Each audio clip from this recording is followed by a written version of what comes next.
Why Britain, France, and Germany said the country had violated? I think you know about that also, that Iran and Israel is most important countries about terrorism and also nuclear power. So I think आज मैं बात करूँगी कि जो Iran और Israel है इनका युद्ध वगैरह चलता रहता है, तो जो परमाणु बम है उनको लेके बहुत सारी चीज़ें जो है क्लियरिटी के साथ हमें दिखाई देती है, जैसे कि 2015 का एक समझौता, उसी के साथ परमाणु अप्रसार संधि और बहुत सारी चीज़ें। तो नमस्कार साथियों, स्वागत है आपका हमारे चैनल परचम IAS पर।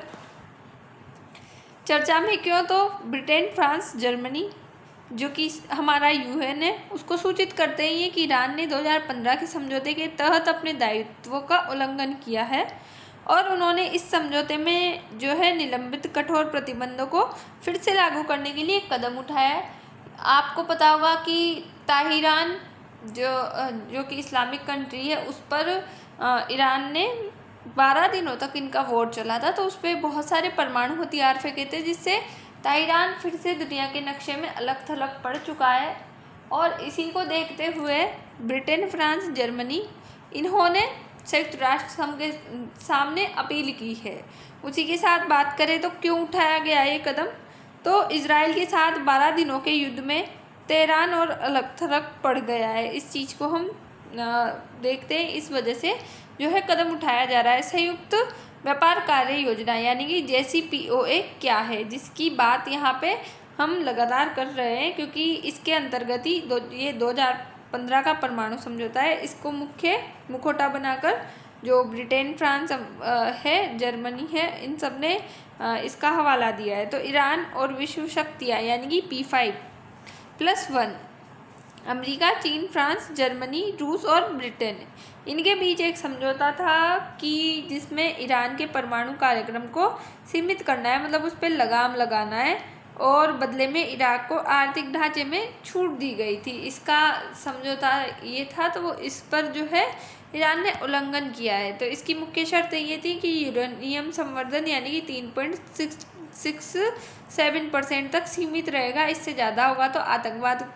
गतिविधियों में इसको मापा जाएगा, आंका जाएगा और इस पे सख्त कार्रवाई होगी, ऐसी इसमें शर्त थी। संवर्धित यूरेनियम भंडार 300 किलोग्राम तक इतना रख सकते हैं, मतलब उसी के साथ अंतर्राष्ट्रीय परमाणु ऊर्जा एजेंसी जैसे कि IAEA को निरीक्षण की अनुमति दी गई थी कि आप स्वतंत्र रूप से इसका कार्य कर सकते हैं। उसी के साथ ईरान पर JCPOA उल्लंघन का आरोप IAEA की 2020-2023 की रिपोर्ट, ईरान ने घोषित परमाणु सामग्री वाले स्थानों पर निरीक्षणों की पहुंच रोकी। 2023 तक ईरान का संवर्धित यूरेनियम भंडार 5500 किलोग्राम से अधिक, जो सहमत सीमा 300 किलोग्राम से 20 गुना ज़्यादा है। उसी के साथ हम देख रहे हैं कि जो ईरान के मिनिस्टर्स हैं, जो कि विदेश मंत्री, उनके बयान में उनसे क्या पता लगता है, तो E3 यानी कि जो हमने ब्रिटेन, फ्रांस, रूस की बात की है, इनकी कार्यवाही को जो विदेश मंत्री है ईरान के, वो अवैध और उकसाने वाले करार देते हैं, उसको ठहराते हैं। उनका दावा है कि ईरान का परमाणु कार्यक्रम शांतिपूर्ण हथियार निर्माण का कोई इरादा नहीं है।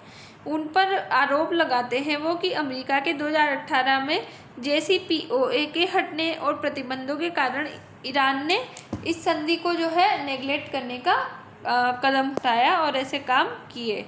ईरान की कार्यवाही तो 2021 से IAEA के साथ सहयोग सीमित कर दिया है ईरान ने। उसी के साथ यदि स्नैपबैक लागू हुआ तो JCPOA जैसे पूर्ण निकास की चेतावनी होती है, यानी कि 2015 की पूर्ण रूप से उस समझौते की चेतावनी यहाँ देखने को हमें मिलती है। ईरान का तर्क है कि यूरोपीय देशों ने प्रतिबंध हटाने के वादे पूरे नहीं किए गए हैं, वो आरोप लगाते हैं। वर्तमान स्थितियाँ क्या है, तो इजराइल ईरान संघर्ष जो कि 2025 में सक्रिय रूप से हमें देखने को मिला, दोनों देशों ने एक दूसरे पे परमाणु बम फेंके और ईरान ने तो जो है अपनी परमाणु हथियार बनाने की घोषणा भी कर दी थी। उसी के साथ परमाणु वार्ता की स्थितियाँ, तो अगस्त 2025 में ईरान ने E3 के साथ वार्ता फिर शुरू करने पर सहमति जताई है कि हाँ, हम वार्ता कर सकते हैं। इनकी शर्तें भविष्य में इजराइल के हमले की गारंटी नहीं, मतलब इनकी गारंटी है कि वर्तमान में तो स्थितियाँ जो है वो चल रही है, इन पे समझौता करने के बाद भविष्य में जो गारंटी दीजिए कि कभी युद्ध आप नहीं करोगे।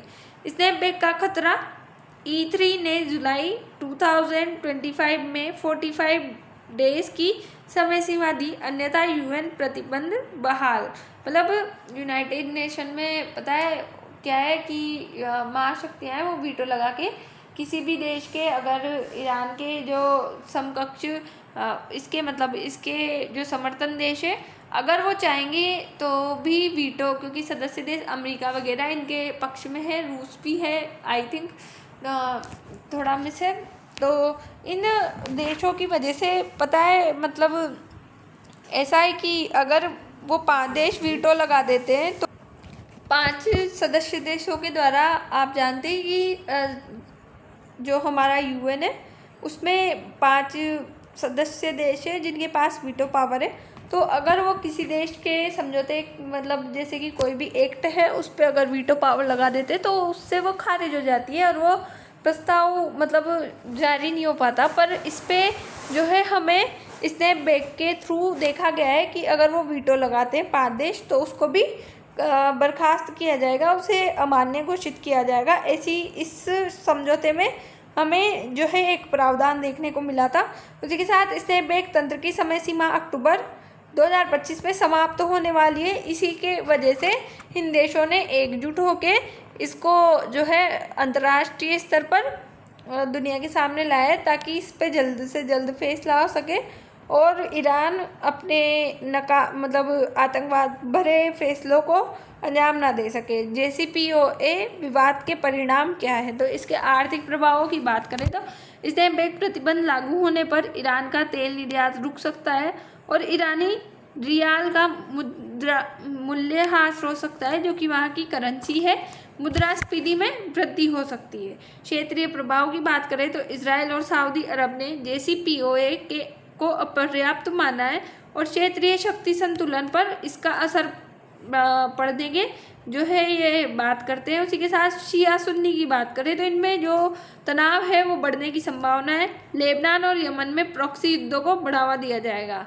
अब हम बात करें शिया और सुन्नी की, तो आने वाले टाइम में जो कुछ स्पिरिचुअल जो कुरान ग्रंथ वगैरह जो भी है उनमें ऐसा है कि जो मुस्लिम्स कंट्रीज़ है उनमें जो भी इनकी मतलब मस्जिद होती है उस पर ईसाई लोग कब्जा कर लेंगे।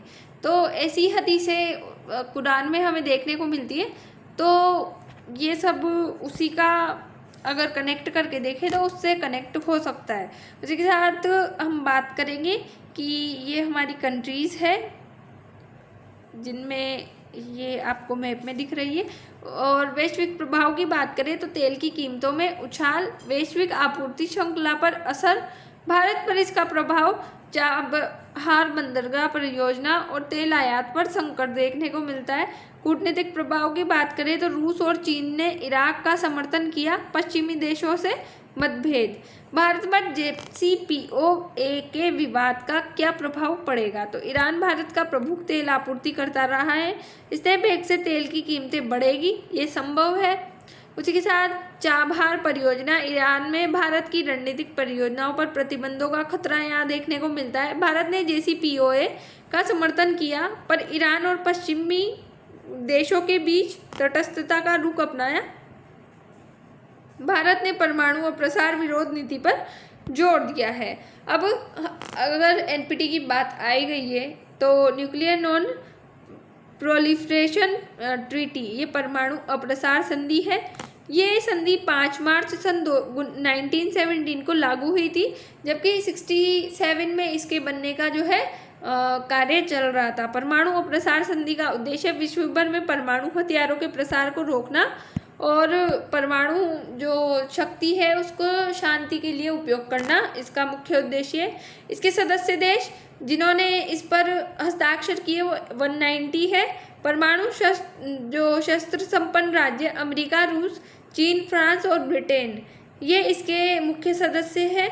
जो एनपीटी के सदस्य ने उनमें भारत, इजराइल, पाकिस्तान और उत्तरी कोरिया जिनने संधि पर हस्ताक्षर किए लेकिन उनसे बाहर आ गए ये शामिल है। इस पे जो है हस्ताक्षर किए भारत ने भी किए थे, पर हुआ क्या, जो ये कंट्रीज़ है परमाणु शस्त्र संपन्न अमेरिका, रूस, चीन, फ्रांस और ब्रिटेन, इन्होंने अपने परमाणु जो है बना लिए और इन्होंने बोला कि 1967 से पहले जिसने भी परमाणु हथियार बना ली, क्योंकि विश्व शक्तियाँ थी, इनके पास डेवलपमेंट बहुत ज़्यादा था और भारत जैसे आज़ादी के टाइम पे हम बहुत पिछड़ गए थे।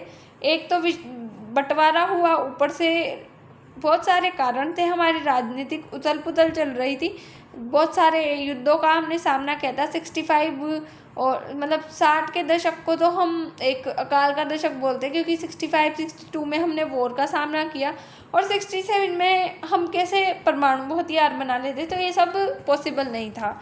उसी के साथ जब भारत ने अपनी न्यूक्लियर पावर को बढ़ाने की कोशिश की तो भारत ने अपने पोखरण में और कच्छ के रण में पोखरण में जो है स्माइलिंग बुद्धा और ऐसे 2 ऑपरेशन करके एक परमाणु जो है अप्रसार संधि के नियमों को तोड़ते हुए परमाणु निरीक्षण किए और भारत ने इसकी विश्व स्तर पर जो है मतलब बात की थी कि हम शांति के लिए कर रहे हैं, हमारा कोई उद्देश्य नहीं कि हम युद्ध में करेंगे।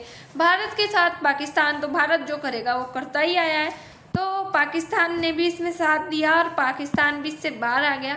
इजराइल परमाणु हथियारों का उपयोग ऑफ कोर्स आतंकवादी हमलों में कर रहा है, तो ये सही नहीं है।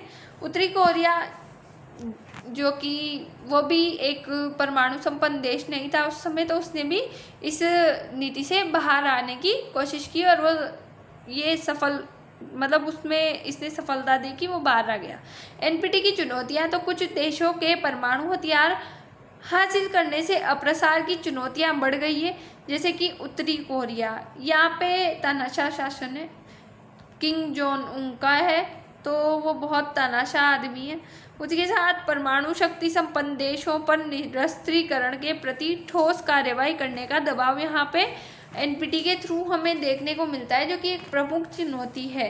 एनपीटी शांतिपूर्ण उद्देश्यों के लिए बढ़ावा देती है, इस चीज़ को हम आगे जान चुके हैं। अब हमारे कंक्लूजन की बात करें तो भारत को कूटनीतिक और वैकल्पिक ऊर्जा स्रोतों पर ध्यान देना होगा।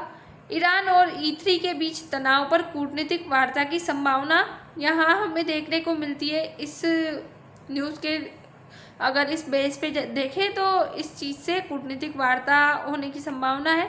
IAEA और संयुक्त राष्ट्र की मध्यस्थता बहुत महत्वपूर्ण हो जाती है यहाँ पे, क्योंकि एक मध्यस्थता होना बहुत आवश्यक है। अगर 2 देशों को जो कि परमाणु संपन्न है और उनमें थोड़ा आपसी मतभेद है, तो इसे समझाने के लिए एक मध्यस्थता होना आवश्यक है। तो आज की परिचर्चा को यहीं समाप्त करते हैं। उम्मीद है आपको समझ आया होगा। तब तक तो मिलते हैं नेक्स्ट वीडियो में, तब तक के लिए बाय, थैंक्स फॉर वॉच।